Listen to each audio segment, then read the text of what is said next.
When was the last time you saw a truly happy marriage? It seems like the romance always ends, but it doesn't have to.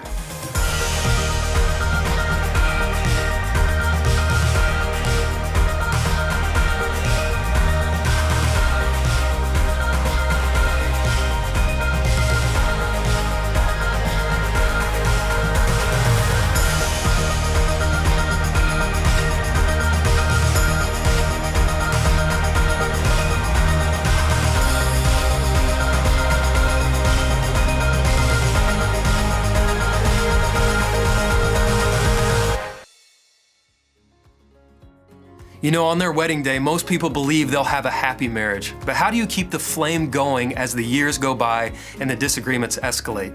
You know, marriage is difficult. Men and women are different and they bring conflicting needs and expectations to marriage. Today we'll talk about how to keep the romance alive. So one lady says, before we were married, my husband was so romantic. We would go on long walks, he would hold my hand. He would send me flowers on occasion, and he'd always just say the sweetest things to me. Without exception, he would rush to open up the car door for me. She said, I'm not really sure when he stopped or why he stopped, but he just doesn't do those things anymore. Well, guys, that's what we want to talk about today. Now, I know that there are some of you that would say, I thought we were talking about sex today. This doesn't have anything to do with sex. Well, you see, guys, there lies the problem, because it has everything to do with sex. Now, the truth is, and comes as no surprise, men and women are very, very different, not just in the way they look, but in the way they think, in the way they act, in the way they respond, which, of course, at times can leave a couple confused in their marriage relationship. I heard a guy say one time, there are two things that every man needs to tell his wife, and nobody knows what they are. Seriously. The typical wife doesn't understand her husband's deep need for sex any more than the typical husband understands his wife's deep need for affection. Wives, listen, your husband sees sex as a primary need. Men, your wife sees it as optional. In one study that was done, listen to this, men were asked to rank the importance of sex in their life. They consistently ranked it or scored it 1, 2, or 3. To be honest with you, probably more of them scored at 1, 2, and 3. On the other hand, hear me, the average woman ranked sex in the number 13 slot, right behind gardening together. I'm sorry, I'm a guy. I'm having a hard time wrapping my brain around that. It's like men and women are from different planets. I'm sure you've heard of the book written back in the early 90s, Men Are From Mars and Women Are From Venus. Listen, men are like microwaves, women are like crock pots. Men are visually stimulated while women are emotionally stimulated. Women prefer being courted, men prefer just to get going. Women want to talk about lovemaking, men just want to get going. Listen, I don't know why God created us so different, but guys, he did. And yet his design for men and women, or his design is for a man and woman to be attracted to each other as complete physical, psychological, emotional, spiritual beings. He gave us sex, I've talked about this each and every week, he gave us sex as a gift. God is the author and the architect of the sexual relationship. So there is all these myths out there and rumors out there that God doesn't like sex and God thinks sex is bad, and there is nothing further from the truth. He's the one that created it, and he created it to be a good thing in our life, and he wants us to enjoy it. But he also understood the power of what he created and how the only way to protect the integrity of the gift and the intensity of the experience was to place it in the context of a mutually committed, mutually serving, mutually loving marriage relationship. I love what author Max Lucado once said. He wrote, God desires to make you one with your spouse, and sex is one of his tools. Don't overrate it like society does, and don't ignore it like religion has done. Just appreciate it, and appreciate it for the gift that it really is. If you were here in week 1, I said that the purpose for sex is certainly for pleasure or for recreation. I said, secondly, sex is for procreation and having children in the marriage relationship. But we also said that, or we also talked about the power that it has to unite the couple. And I want to talk about that for just a minute again, if I could. True and lasting sexual fulfillment will not happen until a wife and husband understand one of the greatest reasons for sexual intimacy is unification. Guys, it's like everybody understands that sex is physical. We all get that. 100% of us get that. Sex is also emotional. Most people get that. Not everybody, but most people get just how emotional sex really is. But what a lot of us don't seem to understand, in fact, I think it's probably a minority of people understand, is that sex is spiritual. Again, it's a part of God's plan for the marriage relationship. It's a part of God's plan for the sexuality in our life. The husband and wife are the only living creatures capable of gaining spiritual unity and a deeper knowledge of each other through sexual relationship. Now, every week we've started out and we've used this passage as kind of our launching pad, Scripture. For this reason, a man will leave his father and mother and be united to his wife, and they will become one flesh. That's where we've stopped. But I added verse 25. The man and his wife were both naked, and they felt no shame. That is so much more, guys. When we read that, we think, well, that's the sexual act that they're talking about there. But it is so much more than that. For instance, when it says that they were naked, it means more than to be without clothing. It means that they were completely transparent with one another. They were unashamed. There was nothing hidden. So what you have is you have these two individuals, a husband and a wife, a man and a woman. They come into the covenant of marriage relationship uninhibited. It says they were naked before one another. It meant they were transparent before one another. Their spirits were wide open to one another.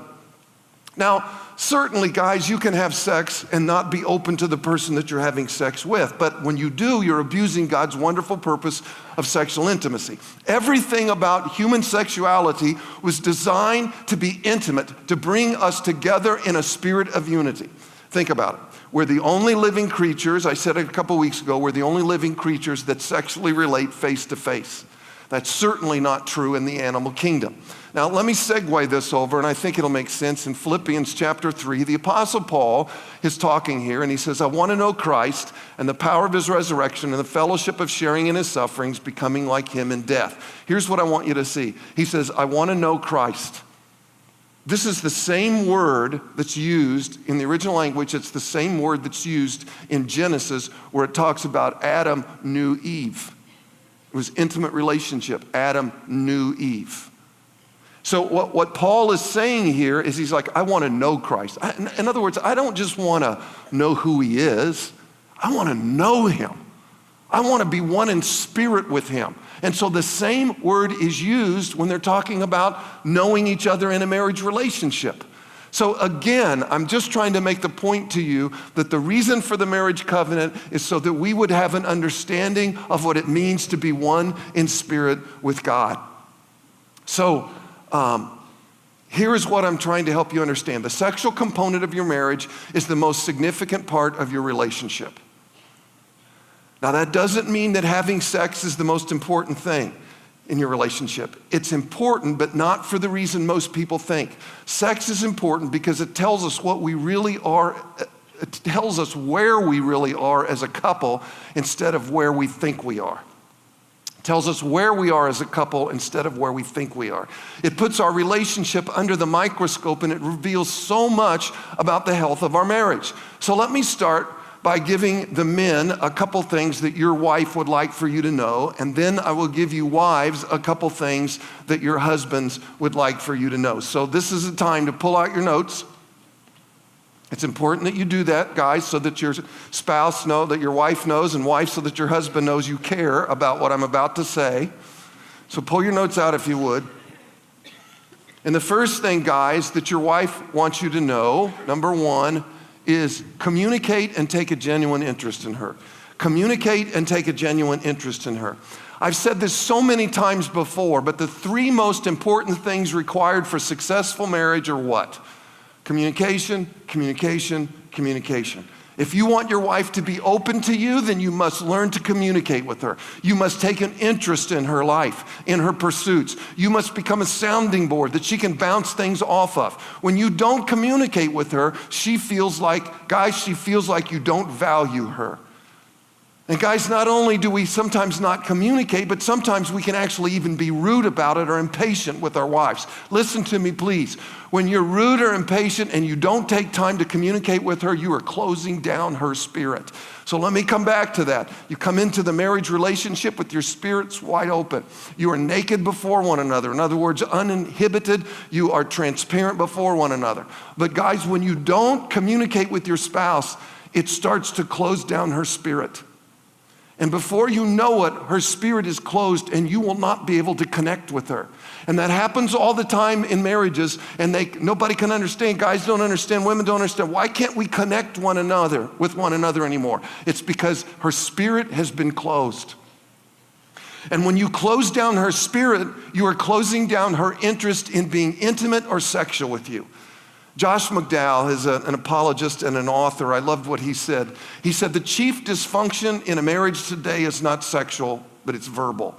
Fulfilled marriages are enjoyed by those who share their feelings and have a great amount of openness with their spouse. I mean, this goes back, this didn't just happen. It's not something we just realized today. You go back to Ecclesiastes, and Solomon said, enjoy life with your wife whom you love, all the days of this meaningless life that God has given you under the sun.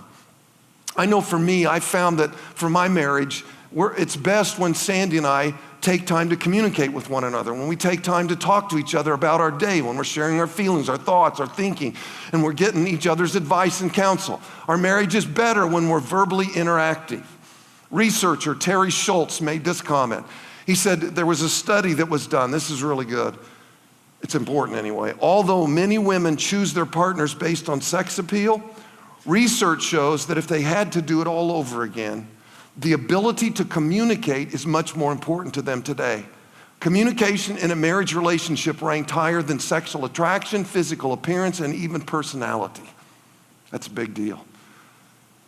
Guys, your wives want you to know, or your wives want you to lovingly care for her. Your wives want you to lovingly care for her. Dr. Kevin Leman wrote a book several years ago, maybe you heard of, and it was entitled Sex Begins in the Kitchen.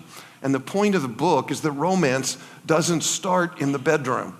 It's an all-day process. In other words, what happens between a husband and wife outside of the bedroom sets the tone for what takes place inside of the bedroom. Now, I know when we talk about our wife's sexual needs, there's some of you that would quickly push back and argue, that's an oxymoron, Steve, she doesn't have any.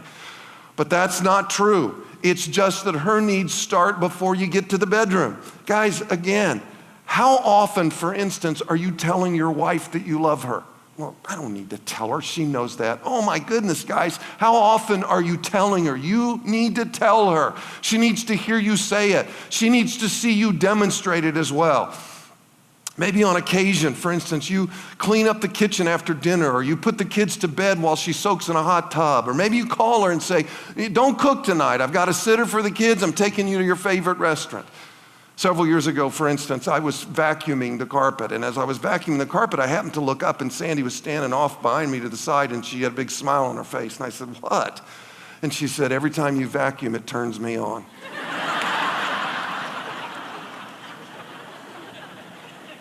I do most of the vacuuming in our home. Sometimes the carpet's not even dirty.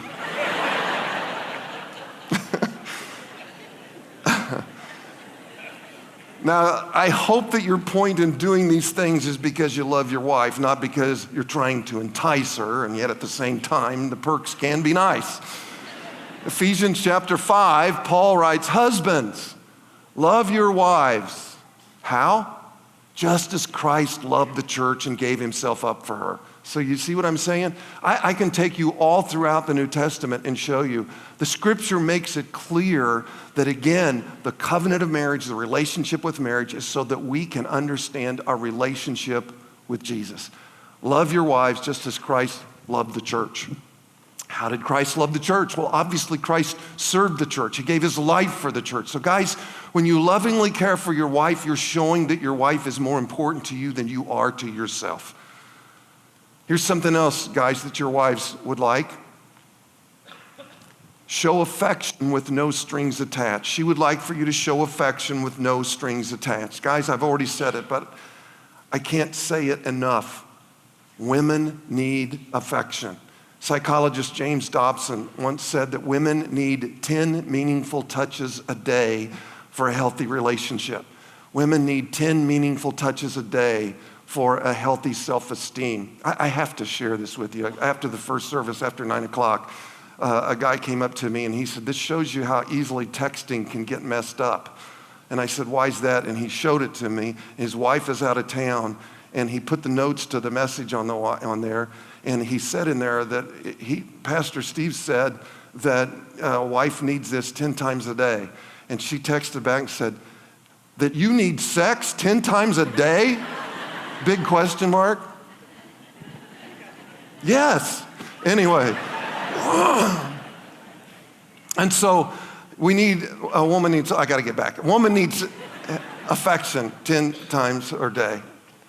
To most women, affection symbolizes security, protection, comfort, and approval. Guys, a simple hug speaks volumes to your spouse. They need that affirmation. It says, "You're important to me. I love you. I'm proud of you. I'll take care of you." Obviously, there's other ways a man can show affection that are equally important to a woman. For instance, when you're walking to the car, reach over and take her hand. A greeting card or a note will go a long, long way. Now, some guys hear this and they say, "Steve, it's just not necessary in our marriage. My wife knows that I'm just not the affectionate type." Oh my gosh, there's a Greek word for that. It's balonos. You are being self-centered and selfish if you believe that to be true. She needs you to be affectionate. She needs you to be affectionate with your wife and, of course, with your kids. You need to set aside your wants to give her what she needs in her life. Guys, I hate to shake your world, and I'm not trying to be rude, but we have to recognize sometime, guys, that this is just not all about us. Regardless of what the world tries to tell us, love is 100% giving of yourself to your spouse. It's 100% giving. If the only time you show affection is when you're looking for sex, guys, then it's self-serving and selfish. Listen, guys, when your wife says, this is important, hear this. When your wife says to you, I just want to be held. I just want to be held. Do you know what she's really saying? She's really saying to you, "I just want to be held." That's really what she's saying. Paul goes on in verse 28, and he says, in this same way, husbands ought to love their wives. How? As their own bodies. That's pretty serious love. He who loves his wife loves himself. After all, no one ever hated his own body, but he feeds and cares for it, just as Christ does the church. Husbands, we must grow in our spiritual and emotional closeness with our wife. And if we're really serious about wanting a stronger marriage, then we've got to step out of our self-centered world of career, sports, and television and enter into our wife's world and nurture and fill her soul.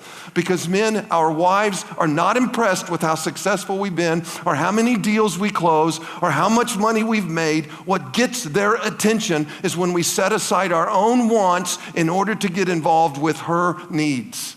That, my friends, demonstrates true love. Okay, ladies, let me mention a couple things that your husband would like you to know.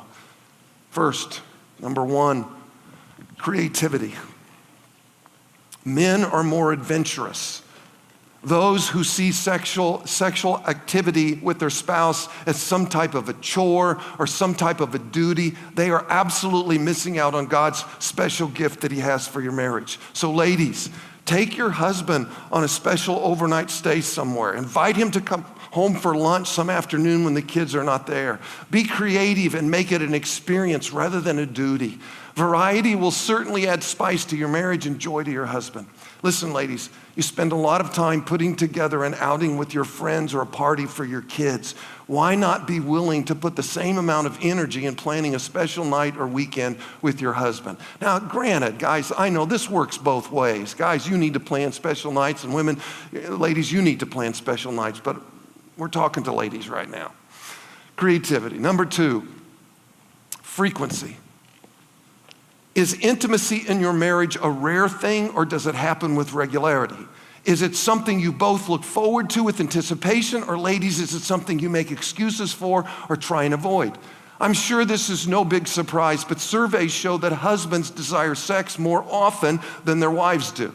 It reminds me of the couple, a husband and wife, that went to the doctor. He wasn't feeling well, and the doctor ran all kinds of tests. And when he got done, he said, "If you don't mind, sir, I want to talk to your wife," and asked him to step out into the waiting room. And so he talks to the wife and he says, "Ma'am, I'm sorry, but the news is not good for your husband. I'm not sure he's going to live but much more than a month. It's not good." And he said, "But I'll tell you what, I really do believe that you can help extend his life if you will fix him 3 good meals a day, if you will really wait on him, if you will give him the frequency of sex that you had when you first got married. I think you could extend his life to maybe 5 years, 6 years." She nodded and he said, "Are you understanding what I'm saying?" And she said, "I understand." And so she went out to the waiting room and the husband's out there and he's like, "Well, what did the doctor say?" She said, "You're gonna die."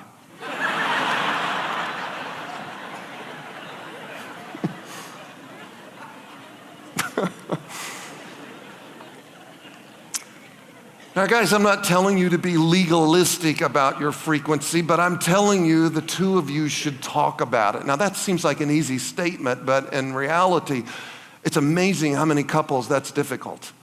I can't tell you over the years how many times a couple will tell me that they're not able to talk about sex in their life. You know, they go through it, but to talk about the frequency of sex, they say, "Well, we can't have those kind of conversations." And it's like, hello. That alone should tell you there's serious problems. If you two can't talk about this, then you definitely need to talk to a counselor. No wonder there's issues. No wonder there's struggles.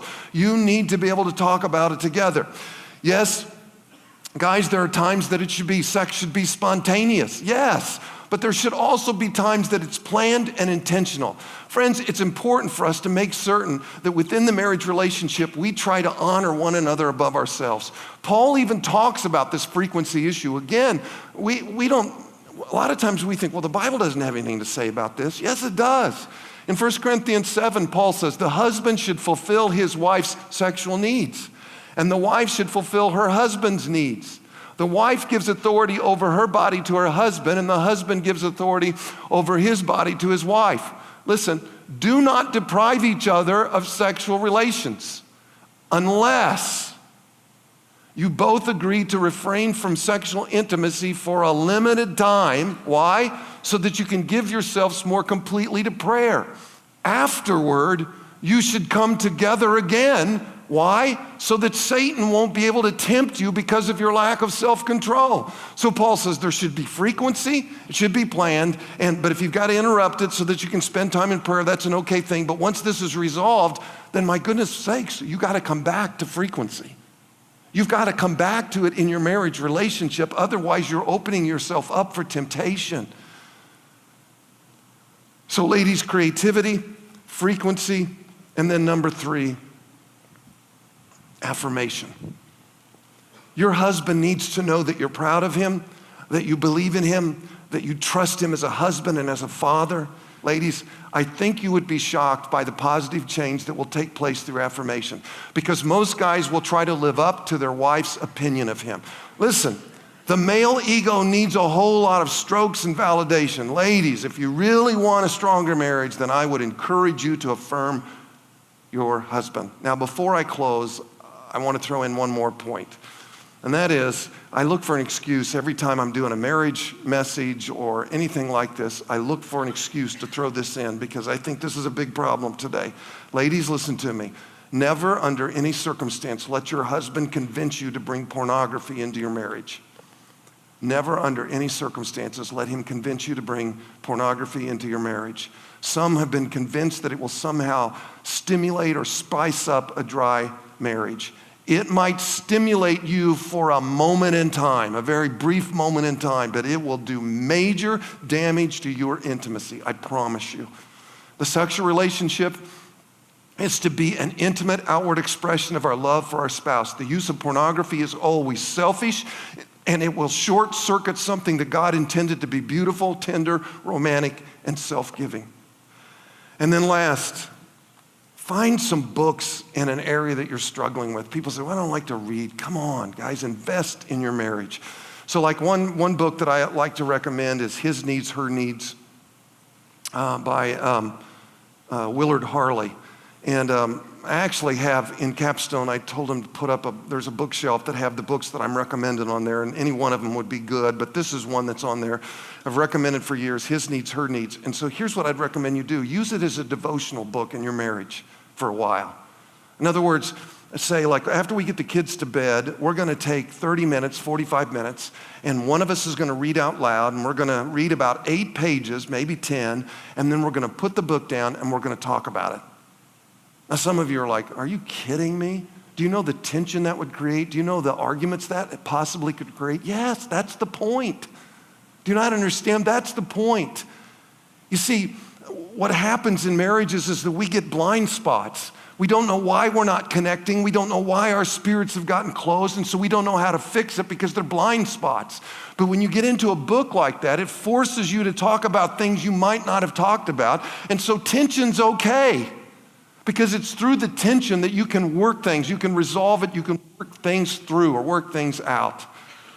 So please, guys, find a book that will work, talk about it, and then when you're done, go back to a spiritual book, a devotional book, whatever, but it actually will help you create the habit of doing devotions together. Another 2 books that I love a lot are by Shante Feldman. One's called For Women Only, and the other one's called For Men Only. All of those you'll find in there. Listen, for those who do it right, the physical relationship will only get better the longer you're married. It's amazing to me how many times the couples try to use an excuse. They've been married for 30 years, and they'll try to use that as an excuse for no longer being sexually active in their marriage relationship. Well, guys, that's not what God intended. God intended for there to be a sexual relationship in your marriage as long as you're alive. But friends, if your sexual intimacy has not been all that good or maybe non-existent, then decide you're gonna take some serious steps to work on it. God wants your marriage relationship to be the best relationship you experience this side of heaven. And He wants your sex to be great as well. So if it's not, decide to put Christ back into the center of your marriage. Decide to put Christ back into the center of your sexuality or your sexual relationship.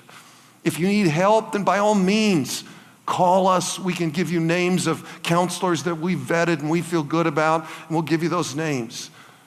We have a list of counselors we recommend. But just do something about it. Don't just say, well, this is just the way it is. This is just the way it's going to be, and we just have to settle for it. Why in the world would you do that? That's not what God intended for you. God wants it to be the best relationship you experience this side of heaven. Why? Because when your marriage relationship is strong and good, it's easier for you to understand your relationship with God, to be one in spirit with Him. Thanks so much for joining us. We invite you to check out our website, northview.tv, where you'll find this message in its entirety. You'll also find our contact information in case you have questions about something you've heard. We'd love to connect with you in person. Northview.tv gives directions to a Northview campus near you. Join us next week for another message from Northview.